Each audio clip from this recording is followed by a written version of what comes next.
തൃശൂരിൽ ജപ്തി ഭീഷണി തുടർന്ന് ഗൃഹനാഥൻ ജീവനൊടുക്കി. ചാലക്കുടി വെട്ടുകടവ് സ്വദേശി സോമസുന്ദര പണിക്കരാണ് മരിച്ചത്.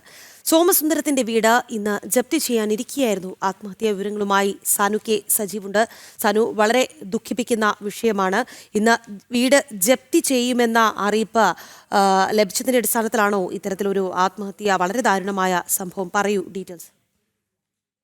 രാഖി, ഇന്ന് രാവിലെ 11:30 ചാലക്കുടി വെട്ടുകടവ് സ്വദേശിയായിട്ടുള്ള സോമസുന്ദര പണിക്കർ മരിച്ച നിലയിൽ, അതായത് ആത്മഹത്യ ചെയ്ത നിലയിൽ വീട്ടുകാർ കാണുന്നത്. കെട്ടിത്തൂങ്ങി ജീവനൊടുക്കുകയായിരുന്നു. എന്തായാലും ഇത് വീട്ടുകാർ ആദ്യം കാണുകയും അവർ ഈ ഒപ്പം തന്നെ സമീപത്തുള്ള ആളുകളെ വിളിച്ച് ഇത് കയറിൽ നിന്ന് വേർപെടുത്തി ആശുപത്രി കൊണ്ടുപോകുന്ന വഴിയാണ് ഈ സോമസുന്ദര പണിക്കരുടെ ജീവൻ നഷ്ടപ്പെട്ടത്. 64 വയസ്സായിരുന്നു. ഭേദപ്പെട്ട സാമ്പത്തിക നിലയിലുള്ള ഒരു കുടുംബമായിരുന്നു.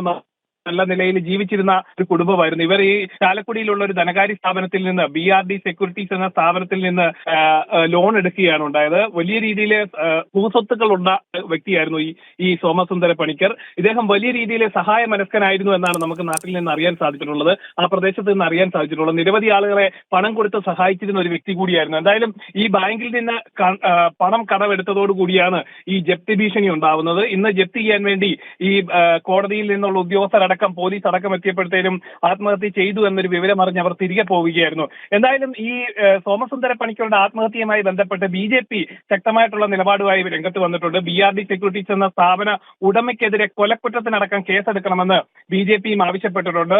അനാവശ്യമായിട്ടുള്ള പലിശയും ഒപ്പം തന്നെ ഭീഷണിയും തുടർന്നതോടെയാണ് ഇയാൾ ആത്മഹത്യ ചെയ്തതെന്നാണ് BJP ആരോപിക്കുന്നത്. രാഖി.